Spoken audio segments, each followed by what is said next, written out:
Hello friends, welcome back to the channel.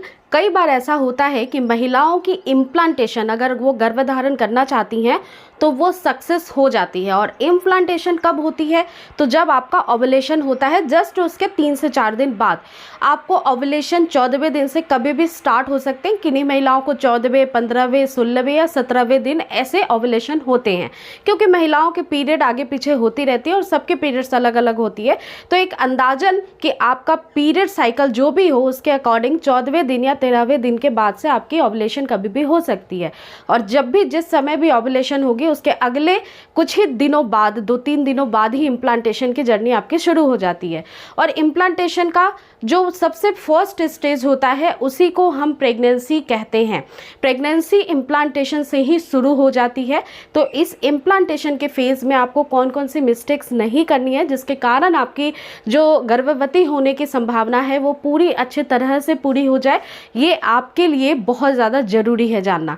कई बार ऐसा होता है कि जो हमारी दिनचर्या होती है या जो भी हम खाते पीते हैं उसका असर हमारे गर्भधारण पे पड़ता है। आपने सुना भी होगा कि जो गर्भवती हो जाती हैं उसका असर उसके बच्चे पे पड़ता है। तो वैसे ही इम्प्लांटेशन जब होता है तो वो बहुत नाजुक दौर माना जाता है। और प्रेगनेंसी इम्प्लांटेशन के समय से ही पूरे कंफर्म होने के बाद अगले 3 महीने तक नाजुक ही मानी जाती है।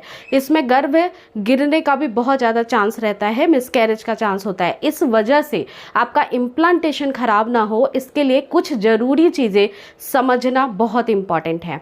कुछ चीज़ों की सावधानी आपको बरतनी चाहिए, जैसे कि अगर आप प्रेगनेंसी प्लान कर रही हैं तो जब आपकी एक्सपेक्टिंग पीरियड डेट होती है ना, जो आपने अंदाज़ा लगाया है कि इस डेट को मेरा पीरियड आने वाला है, तो उसके 7 डे पहले से आपको रिलेशन बनाना बंद कर देना चाहिए।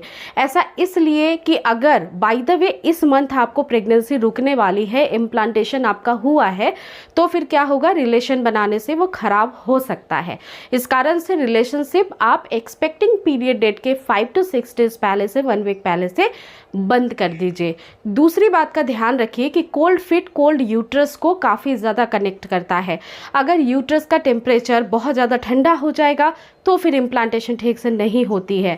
और ये अक्सर कैसे होता है, आपका कोल्ड फीट जो होता है वो कोल्ड यूट्रस को बहुत बढ़ावा देता है। जैसे कि दिन भर खाली पैर हम घर में जब घूमते हैं विदाउट स्लीपर्स, विदाउट सॉक्स, तो हमारा फीट जो है, तलवा जो है, वो बहुत ठंडा रहता है। और जिसकी वजह से जो ब्लड घूम घूम के सर्कुलेट होती है पूरे बॉडी में, हेड से लेकर के टो तक, तो वो फिर जो तलवा होता है ठंडा, वहाँ से फिर ठंडा ब्लड सर्कुलेट हो सकता है आपकी यूट्रस की तरफ। तो आपका कोल्ड फीट जो है वो कोल्ड यूट्रस कर देता है, जिसकी वजह से भी कई बार इम्प्लांटेशन नहीं हो पाती। नेक्स्ट चीज़ ये है कि आपकी जो रात की नींद है वो बहुत ज़रूरी है।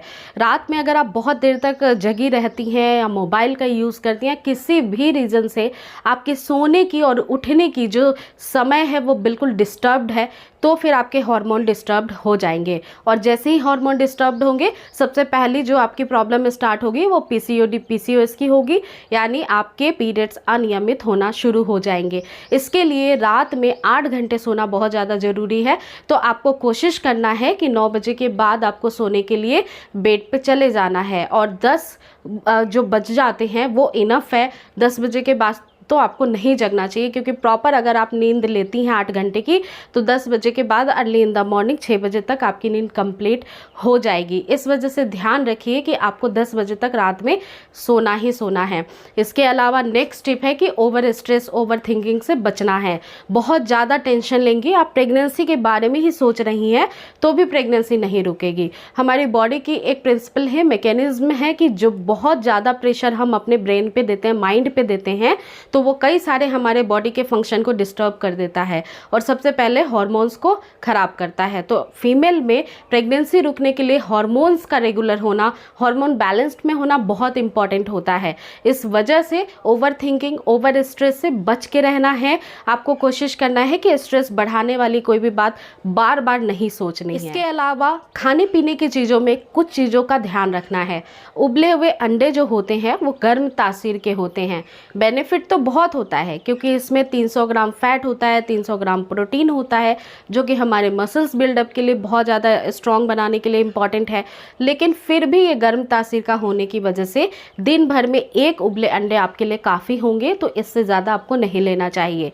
इसके अलावा दालचीनी या फिर बहुत ज़्यादा हल्दी, अजवाइन का सेवन करना, इसके अलावा कुछ फल फ्रूट जो गर्म तासीर की होती हैं, जैसे पपीता, अनानास, कुछ सब्जियां जैसे कटहल, जैसे ड्रम स्टिक्स यानी सुजना फली, ये सारी चीज़ें आपको अवॉइड करनी है प्रेगनेंसी अगर कंसीव करना चाहती हैं तो। और अगर फल फ्रूट खाने भी हैं तो आप पके हुए खाइए, और अनानास बेसिकली मत खाइए, क्योंकि इसमें कुछ ऐसे कंपाउंड्स होते हैं जो हमारी यूट्रस को संकुचित करते हैं और जिसकी वजह से ब्लड फ्लो शुरू होता है। तो इम्पॉर्टेंट ये है कि खाने पीने की चीज़ों में भी काफ़ी ध्यान जैसे कि और भी कुछ चीज़ें होती हैं, जैसे दालचीनी का पानी बहुत सारी यूज़ करते हैं हेल्थ बेनिफिट के लिए, तो दालचीनी का पानी भी गर्म होता है। इसके अलावा कुछ स्पाइसेस होती हैं, जैसे कि गर्म मसाला हो गया, आपको बहुत ज़्यादा जो मिर्ची पाउडर होता है, इसके अलावा बहुत खटाई जो है ये भी आपको वर्जित है, नहीं खाना चाहिए बहुत ज़्यादा, या फिर प्रेगनेंसी प्लान करते वक्त छोड़ भी देंगे तो कोई प्रॉब्लम नहीं होगा। बहुत बैलेंस्ड फूड लेने की आवश्यकता होती है। पीने में चाय कॉफ़ी स्पेशली मना किया जाता है, किसी को भी मना किया जाता है। अगर हेल्दी रहना है तो भी चाय कॉफ़ी की लत नहीं होनी चाहिए, बहुत क्वांटिटी कम होनी चाहिए अगर आपको बहुत ज़्यादा पीने की हैबिट भी है, क्योंकि चाय कॉफ़ी दोनों में ही कैफीन पाए जाते हैं और ये आपकी फर्टिलिटी को कम करते हैं।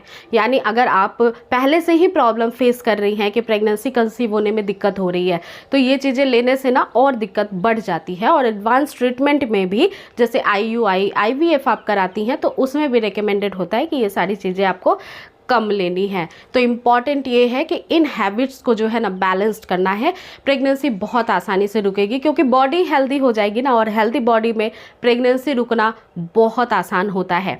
साथ ही साथ बैड हैबिट्स अल्कोहल या स्मोकिंग की है आपको, तो भी उससे बच के रहिएगा, क्योंकि कई सारे शोध में ये पता चला है कि जो महिलाएं शराब या फिर धूम्रपान इन सब का सेवन करती हैं, तो अगर प्रेगनेंसी कंसीव भी हो जाती है तो बच्चे को हार्ट विकृति यानी दिल की बीमारी हो सकती है, लंग्स में प्रॉब्लम हो सकती हैं, ब्रेन का डेवलपमेंट सही से नहीं हो सकता है, ये सारी विकृतियाँ बाय बर्थ डिफेक्ट हो सकती हैं।